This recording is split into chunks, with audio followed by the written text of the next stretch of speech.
Hello, everyone. Look at that. Working. Today I'm going to try holding the mic. Oh, wait. Yeah, okay, everything's on.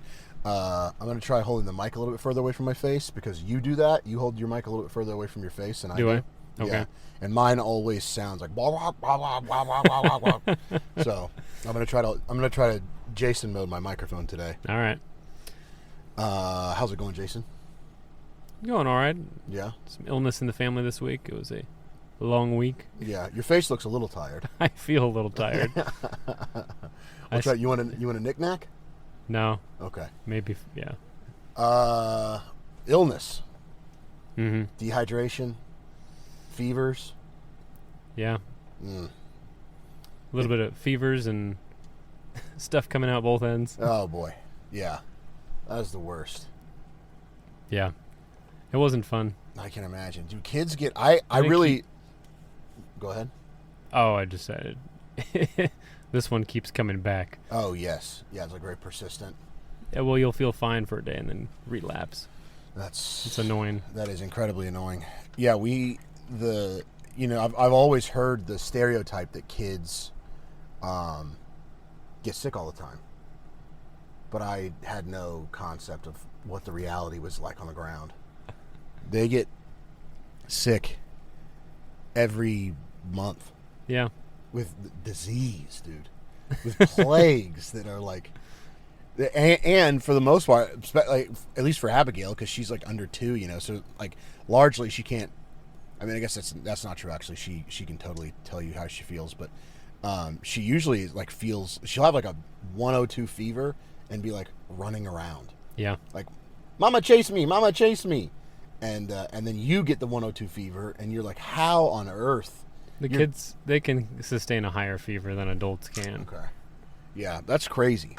So, kids get sick, then you can't tell that they're sick until you've kissed them one too many times, and then it's over for you, and there's no way you're not... That's it. You just know your next week is going to be... It's just going to delete a week. And it does. Well, I hope we gave this enough time to where I'm not contagious or giving right. you anything. I didn't want to skip any more time, so we'll skip next week when you're throwing up. Yeah. yeah. Is that another one of those big risk? Yeah, big risk, low reward type situations. It might be. Yeah. We'll see. I need to rethink my life. Yeah, maybe this is the episode that goes viral and makes us $1 million, so it won't. It'll be totally worth it. After you've been laid up for 2 weeks afterwards. Yeah. Worth it. Yeah, check the stats. We've got $100,000 a month pledged. We're going to be rich. The one thing. So today's topic, we were going to talk about sexual activities. Mm-hmm. But our 10-minute allotted pre-topic time, I wanted to take a second to not correct the prediction that I made, but like add a caveat or whatever, because in the past I've said that I really don't think things are going to go that badly. I think you've caveated this before, but go ahead. Okay. Well, there's the new sort of nuance I want to put on that as an addendum is that the Fed's target to do this quote unquote soft landing seems to have worked. So they got inflation down to 3% and the economy didn't crash. Okay.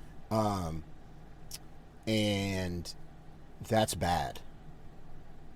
Oh, because it just piles up more so, residual pressure? Yeah, one of the reasons why, like, my main thesis is that nothing really truly bad is going to happen. That's, like, long-term, the world's going to enter into another, like, 1,000-year dark age or whatever. I guess the first thing I would say about that is that I guess a dark age never actually happened. It was just, like, a couple of years where the post-Roman kingdoms were trying to figure out who was in charge, and then once they did, things just like kind of started kicking along, as usual. So there's that, but also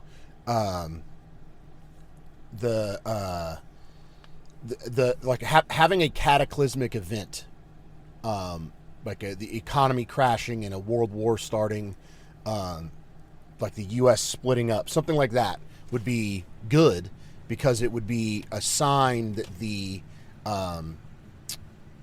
and if it's real, like if it really happened, not like in the way COVID happened, where it like fake happened. Yeah.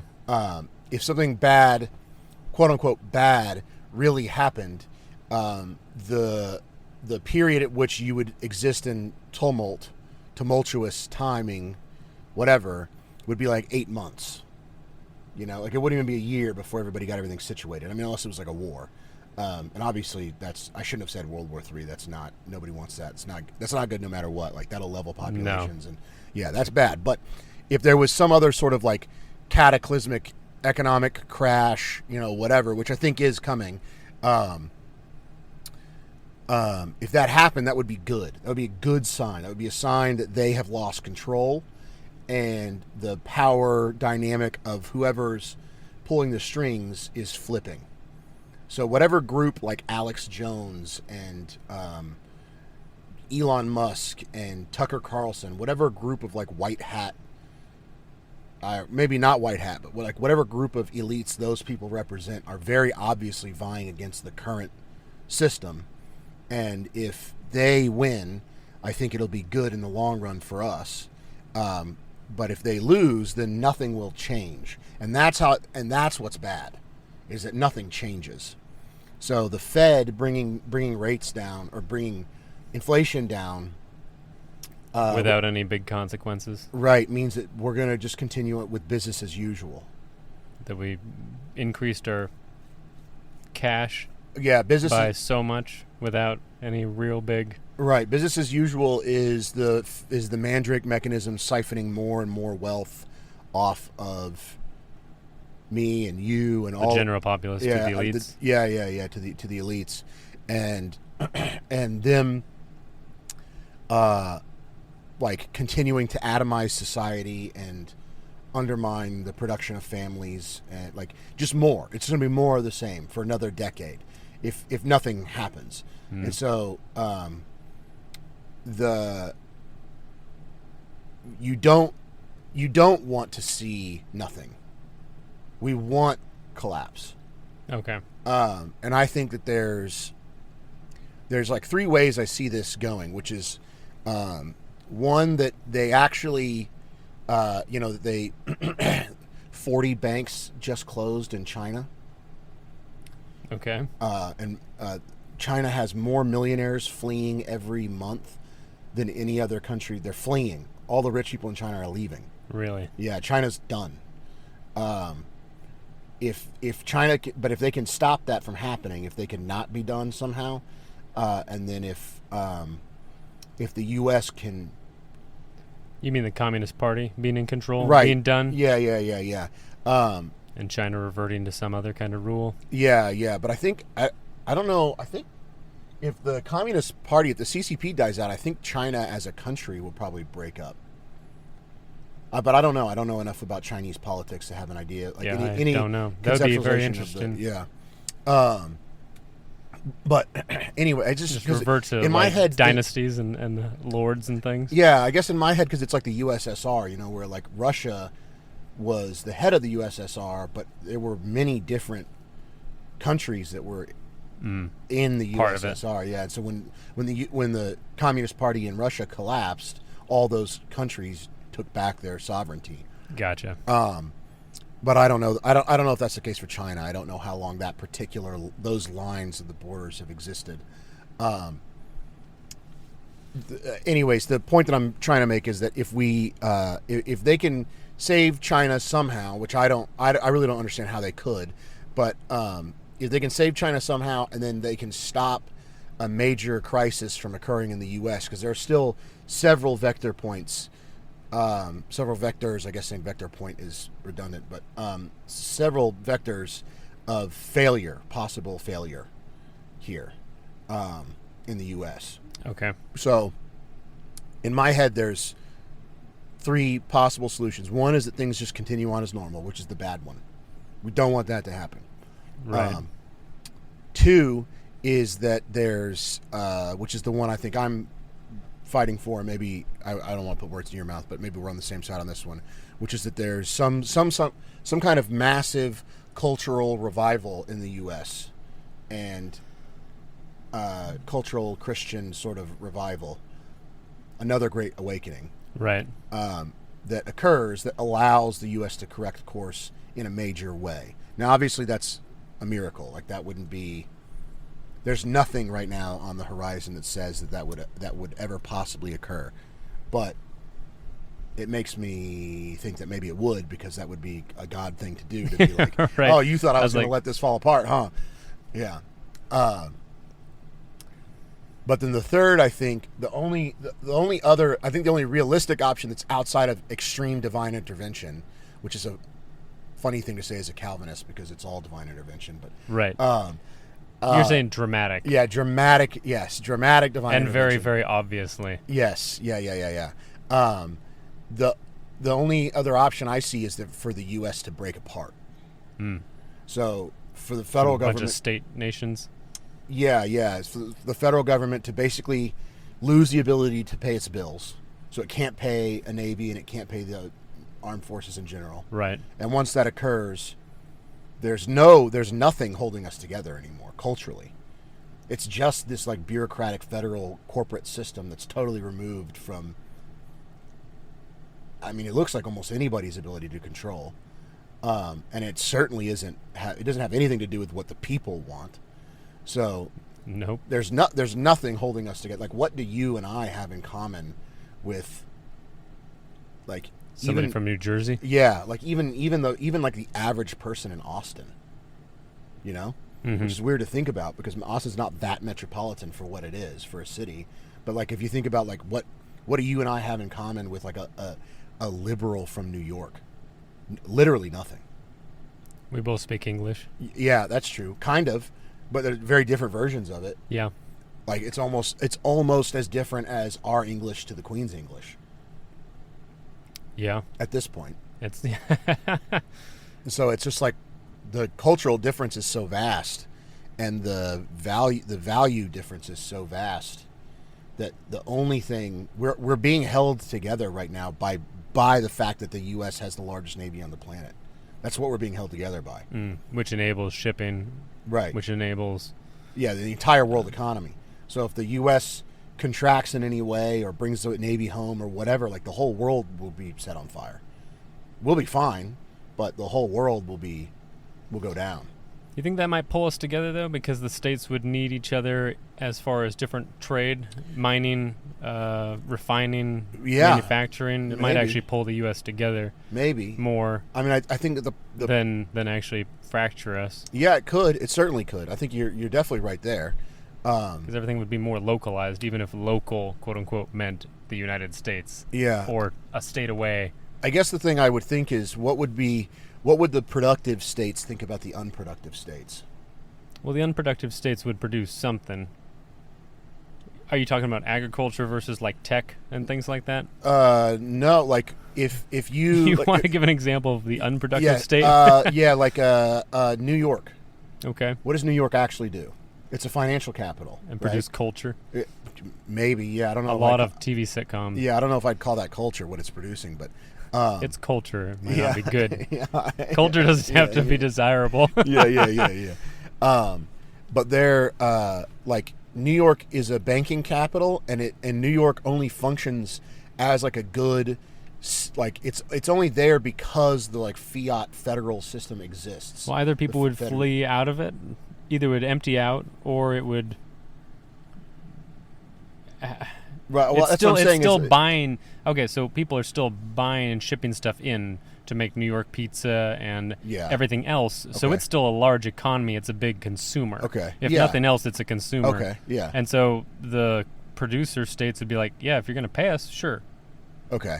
So that's the trade-off. Is like you trade money for, even if they're, it's like, and we still get to claim New York as being part of the U.S. Okay. Yeah. Okay. Okay. Yeah. So maybe the U.S. breaking up is not necessarily something that's got to happen.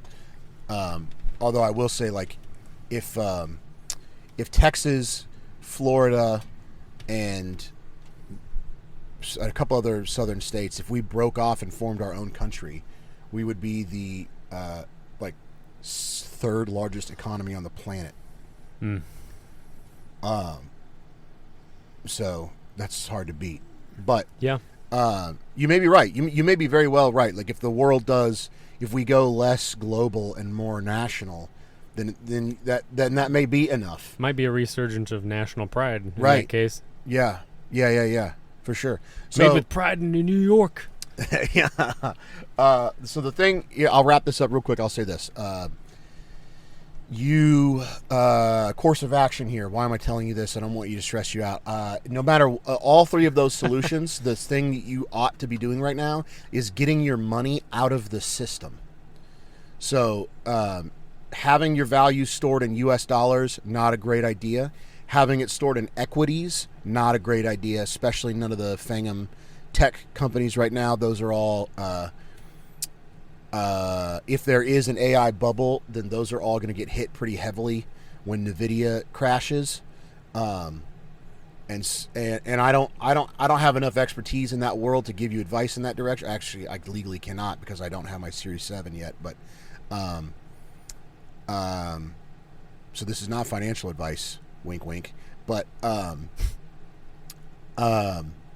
yeah, I don't have the level of expertise to speculate on the nature of when and where, or even if AI is a bubble, or when it's going to pop, or how that's going to happen. But I would not, at this point, the massive amount of revenue, wealth generation that's going to occur, like the big, huge wave, it has occurred. You've missed out. I would wait. I would wait. I would wait to buy like NVIDIA stocks. I would not buy those right now. And I wait to win. I don't know. But there need to be some signs that the AI stuff is not a bubble, because right now there's a tremendous amount of capital flowing into that market and there's nothing being produced.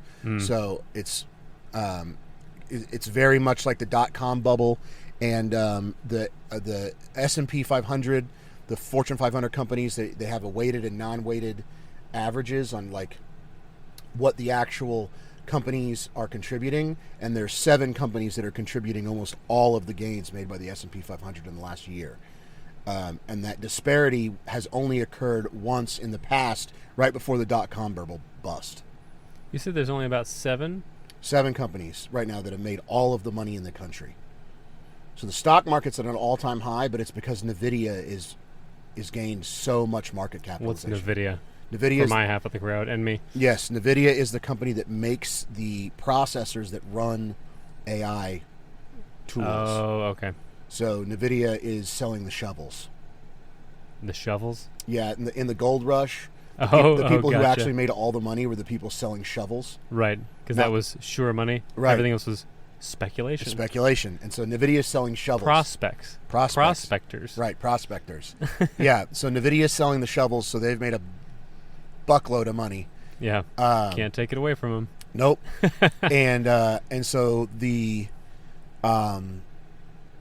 the move right now, I think NVIDIA's passed for a minute. You got to wait. You just got to wait on that. But anyways, it's also the system. Like, you don't want to be buying equities right now. You don't want to be buying stocks, because the stocks are too tied to the system, and we don't know what's going to happen to the system. We don't know if they're going to pull it off or not. And real estate's tough because people are losing their jobs, and so you don't know how much longer people can continue to pay their mortgages. And then on top of that, the commercial real estate is... There was a huge layoff of software programmers, I guess. Yeah. All the big ones. I talked to a software programmer who got laid off in December, and he said he had, I want to say like 9 plus, maybe 17. I can't remember. There's a lot of final interviews. Apparently for a software programmer, there's like a 4 interview kind of... Oh, yeah, like in the tech world, intensive. I have to do 6. I have to go Mercy, really? 2 or 3 more interviews this week. Brother. Yeah. Anyway, so he said he's had a whole bunch of final ones. Hasn't gotten a thing. Yeah, that is decision by committee for you, which is a whole other topic. But decision by committee is a way for cowards to not get in trouble for making decisions. Oh, I see. So anyways, you got to get your money out of the system. and that means buying something you can physically hold in your hand, whether that be Bitcoin, because you can physically hold the hardware wallet in your hand, or gold or silver. Somebody Chase just recently made the point that silver and gold are not, at least silver maybe, doesn't have the returns he would like to see, and that's true. He's right about that. It's not a great way to generate wealth, but that's just because J.P. Morgan creates fake paper silver and whatever. It's a whole different thing, but he's right about that. But if you buy silver, it is a good way to preserve wealth, and its cost is being artificially suppressed. So it's not the worst thing in the world to buy. I would buy gold instead of silver, but I think you may also be able to buy bullets. I think that might be a good idea. You can look into that. There's probably some data somewhere you can find about the overall. The problem with making the problem with bullets is that they can ramp up manufacturing, which means that the bullets that you currently have are going to decrease in their total value against your dollar based off of how much they are making per year. So I would look into that. Like, is the bullet production over a 10-year course, like year over year, is the average pretty normal? And is it stable or not? Yeah, is it stable? And you would want to compare that to gold. So the reason why the Fed aims at having a 2% interest rate a year is because gold has, on average, for the past 2,000 years, the supply of gold has been 2% entering into the market every year. So if the inflation rate is not at or below 2%, it's not a good asset to preserve wealth. So you should not engage in it. But get creative, find your own thing. I don't know about real estate. I would look into that a little harder. I would say maybe guns, gold, and Bitcoin are probably the things I would say are probably safe to buy. But get creative. I don't know what that. Buy old tractors, or just get your money out of the system and into something you can defend. You can physically touch. You can tell where it is, and you know that it's not going to have some massive depreciation over the course of a few years. So your wealth is not going to go away. But anyway, I just wanted to say that, because preservatives are always the most useful thing in the world. Yeah, I mean, dude, talk to somebody. Email us. I'll forward your email to Jason. Jason will have probably 1 million alternative wealth preservation vehicles. Some no, not really. You should spend $1,000 on chickens and preserve them in a brine. Put it in a thing. That's how you'll save $1,000. I mean, it's probably who knows, dude. You just don't know. So don't get too creative, because you'll lose money if you try to get too speculative. But I would say just buy Bitcoin. It's the easiest, safest thing. And also, don't dump everything into it. You do need some cash reserve. That is still what we use in day-to-day stuff, and so you don't want to. Yeah, keep petty cash. I would say it's probably fine to keep under $1,000, under $2,000. Whatever. If you woke up and your bank account read 0, and the day before it had read a different number, keep in your bank account whatever that number you're comfortable with turning to 0 is. That's what I would do. And so if you need, everything else, I would advise you to try to get it into a safe place as quickly as possible. But we're at 20 minutes now, so. Don't go panicky prepper. God is in control. Yep. Take wise and measured steps in preserving the wealth that God has given you. Be a wise steward of the talent or the talents that God has given you. Yeah. That's from the parable of the I don't know, is it just the parable of the talents? I don't remember what it's referred to. Something like that. Anyway, where the master leaves for some time and gives multiple servants different amounts of money to watch over for him, and 2 of them multiply it or double it while he's away, and the other one just buries it because he's afraid of losing it.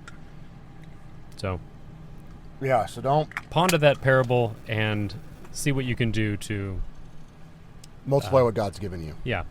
Seek to multiply it. Yeah. And put it towards his kingdom in one way or another. Yes. So, hard pivot. Time to. Hopefully your kids aren't listening, but if they are, earmuff them. Yep, if they are, I would turn this off. Because I don't know how Jason plans to handle this one, but I'm going to be quite candid.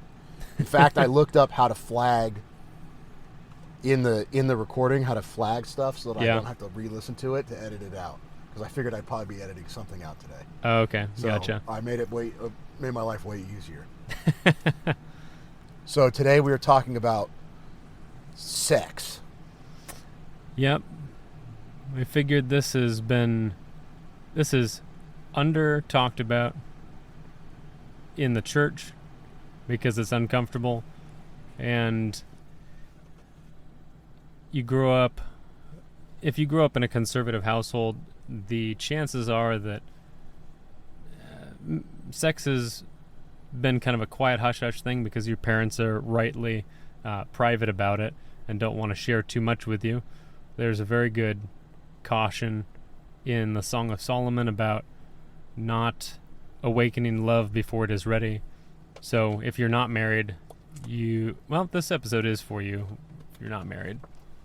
Yeah, but we'll try and stay away from things that non-married men should not be hearing. Yeah. We won't get like illicit, but we want to be frank and blunt about things. And do understand candid. That's the word I'm looking for. Pretty much candid. Everything we're about to say, we're talking about in the context of a man and wife.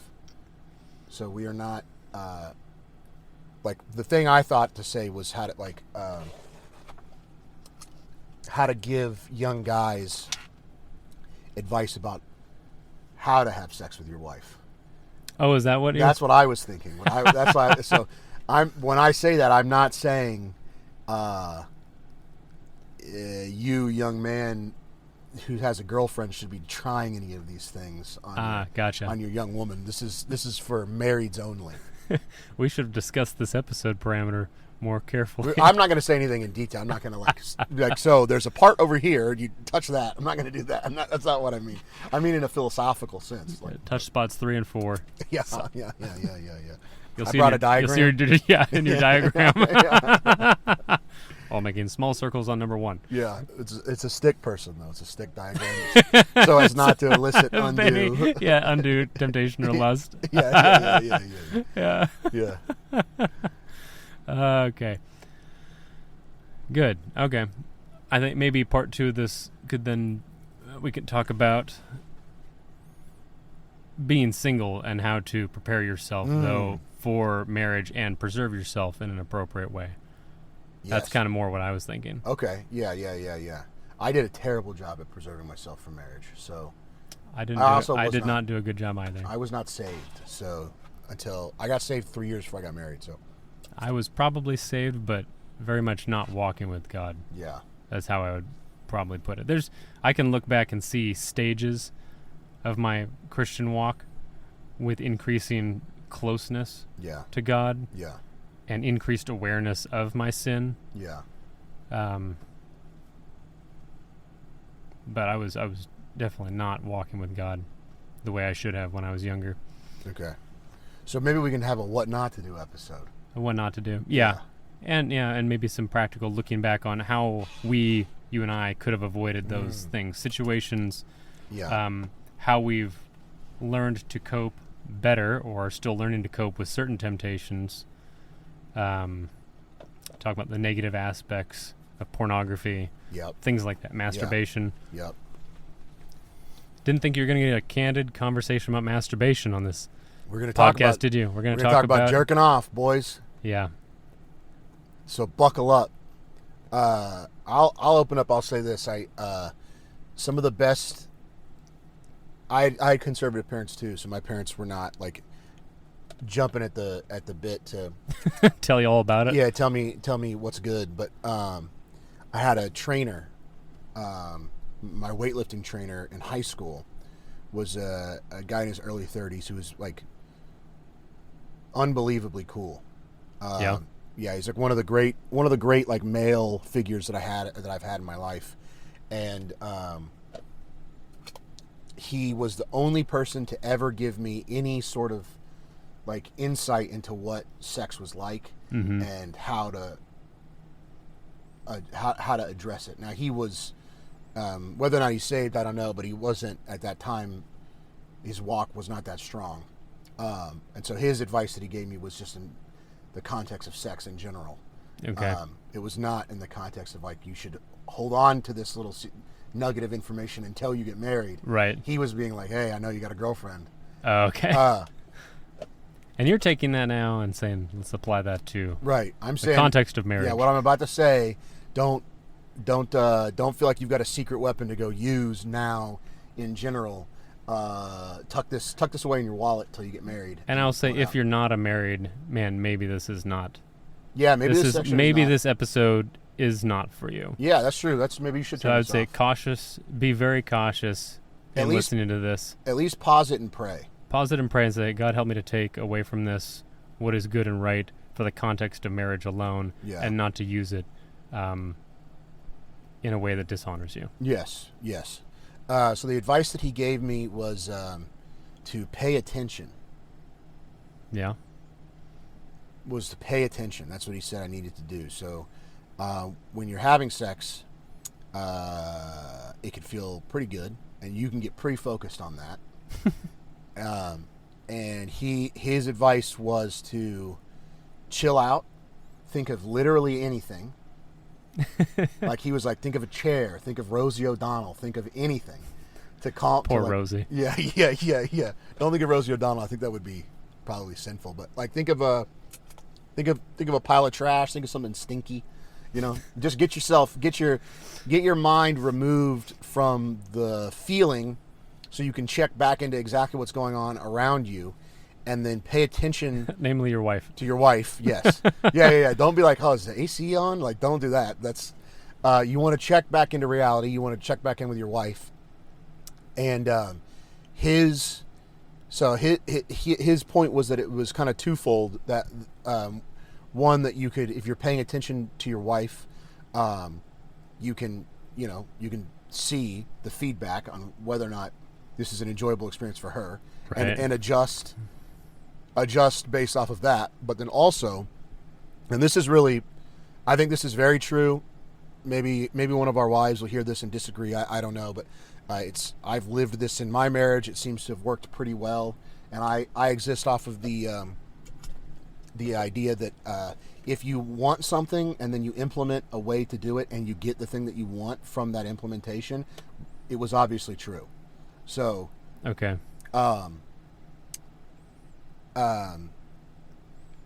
The other point that he makes is that a way bigger part about sex for girls is feelings, emotions, the vibe. Is this romantic? Is it sexy? Am I the apple of his eye in this moment? Am I this this sweet sort of cherished thing that he's totally indulging in at this moment? Am I the Venus de Milo? Right, exactly. And so when you check out of yourself and start paying attention to your woman, to your wife, that will subconsciously, your energetic presence will switch from seeming self-obsessed and like caveman, right? Yeah, me want sex. Like you go from that to being a romantic, beautiful, like she's now being swooned and paid attention to and loved and loved. I mean, that's really what it ultimately is right. Loved. She's being loved, and that will increase the enjoyment for your woman, your wife, pretty significantly. And one of the things I'll say here is that so this is like a study, I don't remember the reference, but I can look it up if any of the 23 people, it's also, by the way, we're doing like 30 views. We've like doubled our total views per episode. Neat. It's like 30 people listen to this. But if the 30 of you that are listening to this really want to pin me to the wall and make me cite this reference, you can email us hyperpremium@protonmail.com, and I will send you the reference. But it's a study that proved pretty conclusively with a pretty large sample size that women increase their sexual pleasure the longer that they are in a relationship. So the longer their marriage lasts, the more intense pleasure they gain from having sex with their husbands. Which is, I think, even when they're old and flabby. The man I'm talking about. Yeah. Oh, both of them, really. Yeah. Yeah, so that's like a big that's a big thing, and one of the things I really wanted to hammer home was that there's this real, at least like online, and then, well, I guess not even online, like in real life, like a lot of my normie friends are really, like, they think that like girls, and I'm sure they do to some extent, obviously, like Emily grabs my arms all the time and it's like, oh wow, but not so much anymore. So I came off the TRT, I got noodle arms now, but now it's like, oh wow. Yeah. She's like, I can't wait till I'm pregnant. I can get you back on that stuff. You can bulk you up, big boy. Yeah. It was a bit of a chubby chaser. I'm not going to tell. She won't listen to this episode, and I'm not going to tell her I said that. She'd hate it. But there's this, like, what am I trying to say here? I'm trying to say that guys really think that, like, muscles matter actually to girls, and if the girls you're interacting with are retard bimbos at bars, then yes, they you can also, they're going to be interested in retard dudes. Yeah, big and with gigantic biceps. Yeah, and listen, I'm okay. I when I was 9 years old, the strongmen came through, like the rogue, like Arnold strongmen came to Tyler. The guys who like pull trains on pull tracks. Trains and like fold like skillets. And they came through and they did that, and since I saw that show when I was 9 years old, being that strong is one of the only things I've ever cared about. So don't think I'm coming from a place of being like, oh, big gym jock guys are dumb. Like, I'm a big gym jock guy, so I'm not, but I'm saying that is not the number one. That is not the number one. I would say it's probably not even like the number 5 thing that a girl with a brain cares about. I will say, however, that strength is an attribute of masculinity, and masculinity is attractive to feminine women. Right. And so that is, I will say, just one of the traits you could exhibit as an attractant to your wife. Yeah.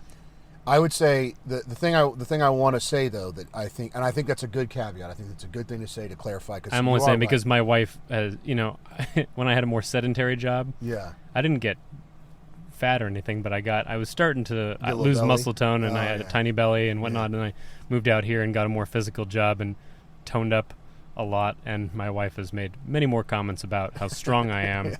You are, dude. You're pretty lean. You're cut. Dude. I'm very lean because, there's nothing. Yeah. You're leaned out. You look like a UFC fighter. Oh, do I? Yeah, you look like a light heavyweight, middleweight UFC. You, like, literally, if I showed you pictures of them, you'd be like, wow, that's wild. Yeah. You look exactly like them. Yeah. Anyway, so that's why I'm putting that caveat out there, and I didn't necessarily realize that until I just started working more physically. Right.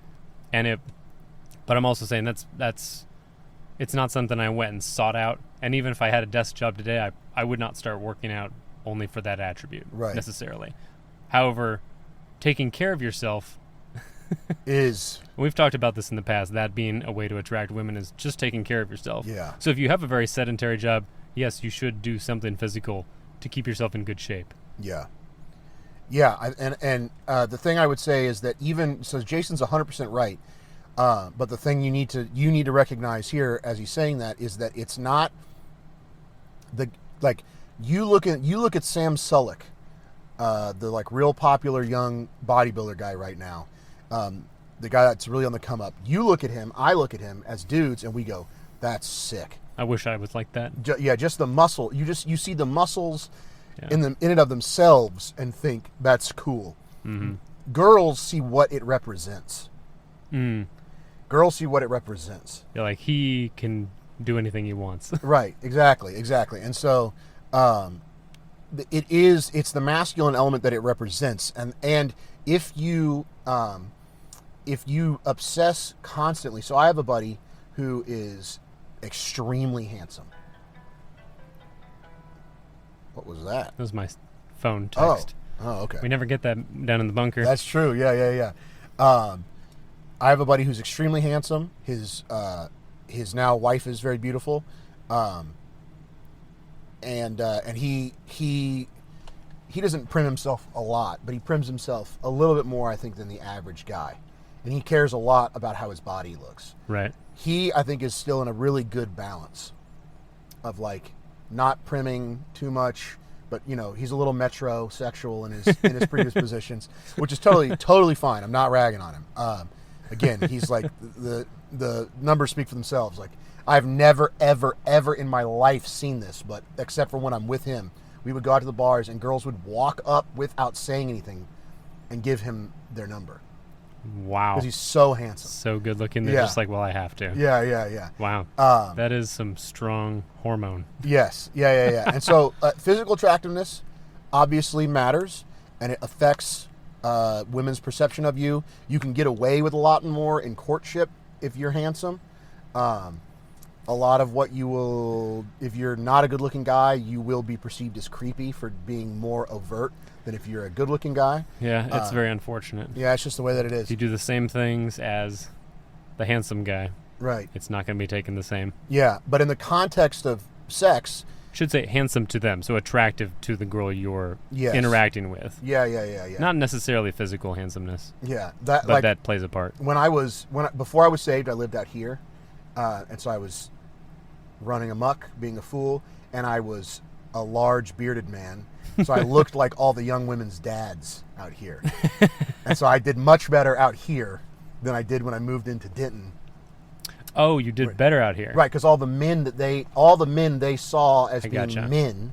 Gotcha. So you looked like a man. Yeah, I looked like a man to them. Gotcha. You were not a boy. Right, exactly. When I went to, they're like, oh. When I went to, he could take care of me. Yeah, when I went to Denton, where everyone's dad's like a tech working, clean shaven like guy who rides a bike, and they're like, hick. Yeah, exactly. They're just like, what's this fat guy talking to me about? It's like that. Although hipsters were my market in Denton. Oh yeah, the point I was going to make is this: that attractiveness, physical attractiveness will make that initial contact easier for you. Correct. But it will not how you get in the door, but not how you stay. Not how you stay, and how you stay is what matters when you're married, which is what matters. That's what matters. Yeah, so we've already talked in a previous episode about getting in the door. Now we're talking about staying and improving. Yeah, improving, and specifically when you're staying, your sex life. And so the point that I think we're both making here is that you shouldn't get married and then drink a bunch of beer and get ultra fat and be a loser, and now you've trapped this poor woman in this state of sexless, lifeless marriage with a loser. Right. But you also should not think that you should not pathologize the gym. Oh, yeah. You should not make it a fixation in your marriage. Like, there are going to be other things. It's the same thing as like guys who like bust their ass working really hard to make a bunch of money and think that that's going to buy them a happy marriage. Right. It's the same thing. Same thing. Like there are other misplaced. Yes, she wants to be cared for. No, she doesn't want to never see you. Right. Exactly. Yeah. There are other things. You have to work enough to make sure you're not scraping by, if you can possibly do that. Right. Yeah. To your wife, to your woman, having big muscles will be a plus if it's icing on the cake. If you are offering the cake, and making a bunch of money is icing on the cake. If you're offering the cake. But nobody in their right mind wants to eat a bunch of icing. Right, exactly. Yes, exactly. There's something wrong with you. Yeah, this new job that I'm hopefully getting, I thought it was a lock, but I guess it's not a lock, but we'll see. But I told my wife I was going to have to travel like twice as much. So I was going to have to travel like once every other week. But I'm going to make a tremendous, I'm going to make way more. And we had been talking about, like, we've been planning how we're going to associate those funds, make sure we don't waste anything. And that had been exciting, and she was excited. And then I told her, like, hey, I'm going to, like, a couple days into that conversation, I told her, like, hey, I'm going to have to travel a lot more. And I saw in her face the, like, waiting, her being like, I might not want that. Like, I might literally choose for you to make less than half of the amount of money you're going to make if you take this job, if it means you're going to have to leave 2 days. You're going to have to be gone 4 days out of every month. Like 4 to 6 days out of every month. Like, so that's really important to women. It's very important to them. So you just need to be mindful of that. And to sort of bring that all back around to sex, is that while you're having sex with your wife, there are going to be aspects of your physical prowess that she's going to enjoy. There's going to be aspects of the things you say to her, whatever, that she's going to enjoy. But that, again, is all icing on the cake. And the cake is your sort of, I wouldn't say obsession with her, but like you are in a bit of a state of rapture with her, and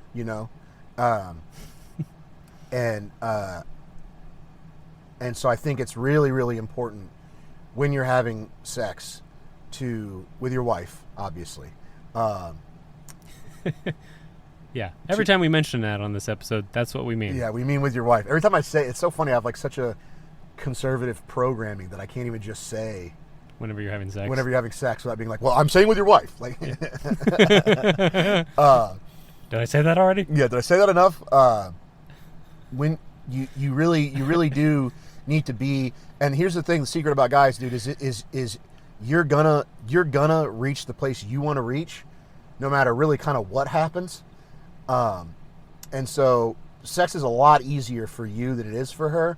And so if you make sex all about her, it's still pretty much entirely about you. So I'd say it's far more satisfying to work on pleasing your wife than it is to just caveman along to your destination and pass out. I mean, there have been many times. That's so funny. Dude, that's so funny. Do you know? There have been many times. It makes me think of rabbits. Have you ever seen rabbits mate? Yes. Yeah. Oh, yeah. They literally the male like seizes up kind of and then falls off. Just passes out. Yeah. Like, and he's just done, dude. Yeah.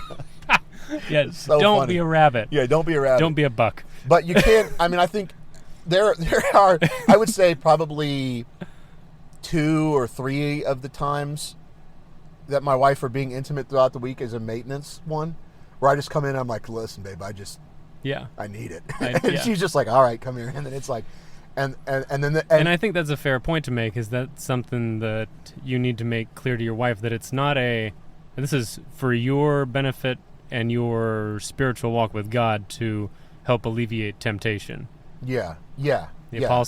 I believe the Apostle Paul is the one who says, don't be apart implicitly, sexually, for any reason except by agreement for like prayer and fasting. Right, exactly. In other words, I just read that recently. Yeah. In other words, you should be having sex regularly, and not every time is going to be fantastic and romantic. Right. Not every time is going to be making love. No. Sometimes they're going to be... Sometimes it's going to be sometimes it's going to be like a Hollywood like scene. Yeah. Yeah, on date nights, you should be making love. On Tuesday afternoons, maybe it's fine to just, you're doing a maintenance. Right. Because God told you to. Yeah, because God told you to. And you shouldn't... and you still enjoy that, but it's not a long, drawn-out... That's my point. Right. It's not a long drawn out. And she may get almost nothing from it. She may walk away being like, I'm glad the thing I got, like, there's been many times where my wife has been clearly satisfied after the act, but it was very short and entirely me being like, I just got to get this done. Yes. And afterwards I've been like, you seem quite happy. And she's like, yeah, I just like knowing that I'm taking care of you? Yeah, I'm taking care of you. And then I'm like, I'm this source and I think that's a healthy wife perspective, is to be like, is to understand that your husband also needs this the same way as the wife needs to be able to talk through all of her day and her emotions and what's going on with her. Right. And the man needs to feel the physical love and embrace of his wife on a pretty regular basis. You got to bust a nut, dude. Every once in a while, you just got to do it. Does keep you a lot less tense. It does keep you a lot less tense, dude. Yeah, so you can tell your wife that. Yeah, I'd be a lot less tense. Yeah, you can blame it on her. Get mad and then be like, yeah, that's a good strategy. Yeah, gaslight your wife. It's your reason. It's your fault. I'm all angry all the time. Yeah. You're personally responsible. No, but you can gently explain that. Not in that way. There's an appropriate way to explain that and say, "Hon, it's really frustrating. Yeah, it's emotionally draining. I don't feel loved if I'm being turned down." Yeah, and there is like you're the man in the relationship there, so you do need to take responsibility for that. And so I would say, look in other aspects of your marriage. Where are you falling short that's causing her to be reluctant to do this? Yes. Are you spending the appropriate amount of time with her after the kids go to bed? Are you sitting with her for 20, 30 minutes and letting her talk? Right. Are you emotionally available? Are you checked out? Are you playing too many video games? Are you drinking too much? Are you reading too many books? Mm-hmm. Does she not like the smell of your freaking stinky cigarette breath when you come back from the job site? Like, what's going on? Yeah. Figure out what you can without asking, and then ask as well. Yeah. Okay. So tune your whole life to being as foreplay, basically. Your whole life should be foreplay. Yeah. Everything about you should be to attract your wife in a way. Yeah, absolutely. Yeah, to honor your wife. Yeah, and she will want to honor you in response when her heart is rightly ordered. Right. Pursuing your wife does not end at marriage. No. You are dating your wife until you're dead, which is a beautiful thing. I don't know if that. I mean, I think some guys kind of think that that's like sounds exhausting, but I don't think so. I don't think it is in practice. It was no, because the thing about dating was that was exciting and new and fresh, and flirting was fun and exciting, and, right? And it's super fun for me to have like jokes or whatever with my wife and flirt with her in ways, and especially if I can flirt with her behind my kid's back in some way. Yeah. Or in such a way that they have no idea what I'm saying. Exactly. Or they don't catch glances that I'm making at her, but I'm letting her know that I like her. Yep. Yeah, that stays fun, man. Here's a question. Don't get too serious. Life gets really serious, but don't get too make sure you stay light with your wife sometimes. Yeah. Help her laugh. Yes. Here's a that's funny. Last night, I'll say this is total different thing, but last night I was laying on the couch, and when you go from being on TRT to not being on TRT, you can get really cold. Huh, okay. And so I've been that's what women's problem is. Yeah, exactly. Yeah. Not enough testosterone. Yeah, and so I like the last few nights in a row, I've been laying on the couch with a blanket and a hoodie, which is like very not like me. Yeah. So my wife is like kind of giggled at me a couple times, and so I was laying on the couch with a hoodie and a blanket, like under the blanket, and I like put my iPad down and looked at her, and I was like, I'm gonna go to bed, and it was like 8 p.m. and she was like, what? And she was like, right now? And I went, yeah. And she's like, okay. And so I like put my iPhone down, and I took my headphones out, and then I just went like that. just flipped her off with like the littlest middle finger. I don't know why I did it. I just did it. And I haven't seen her laugh that hard in like 2 weeks, dude. Because you're being cute. Yeah, I was being cute. Yeah. And so she very much appreciated that. We had a good laugh out of that. And then I just went to bed. It was unexpected. Yeah. Caught her off guard. Yeah. So I just that's a good tip for you guys out there. Every once in a while, be cute for your wife. Flip your wife the bird. But see, that would definitely not work for my wife. I can't even imagine what would happen. We'd be having a long talk, is what we'd be having. Yeah. But that's part of the reason why I married my wife. Because I knew I needed a woman who would think that was funny. Okay, well here I got a question for you. Yeah. And this one might be actually a little risque, so I'll caveat this by saying if you guys don't hear the following 10 minutes of this conversation, it's because Jason didn't want to answer the question, or he did and then told me he wanted to edit it out. Because this is something that I'm still trying to suss out, because there's so many differentiating opinions, but I think it really, really is important, and I never ever hear it like actually candidly talked about, and that is oral sex. Mm-hmm. So I'm pro oral sex. I don't think that there's anything wrong with it. I think that there's a part in the Song of Solomon where they perform oral sex on each other. That's obviously open to interpretation. But what do you think about that? I tend to think that's probably what they were talking about. Okay. I don't see any problem with it. Okay. It's not sodomy. I think there's something very wrong with butt stuff. Yes. So it's like, I'm not, so you got to be very careful not to just say, well, I'm married now, so anything sexual is now okay. Right. We can bring a third person in. We can practice do butt stuff. Yeah, we can do weird humiliation stuff. Right. Like BDSM, hitting your wife while having sex is not. I don't think that that's good. I don't think you should be like play acting. Yeah. That kind of violence or rape scenario. Right. Exactly. That kind of stuff I think is probably really bad. You shouldn't be doing that. And if I'll just say anything born out of porn. Yeah. Virtually anything. If you I was about to say raised on porn. If you were raised sexually on porn, though, right. I guess that's a good way to put it. Yeah. Because when you're raised on something, you don't know any different. Yeah. And you go, this is the way it is as far as I know, because I've never experienced it myself. Right. Or I have, and it's only, like, it's... anyway, so you might be entering marriage, or you might already be married and have a current porn problem or a past porn problem and still have residual garbage in there that is affecting your behavior in the bedroom. Right.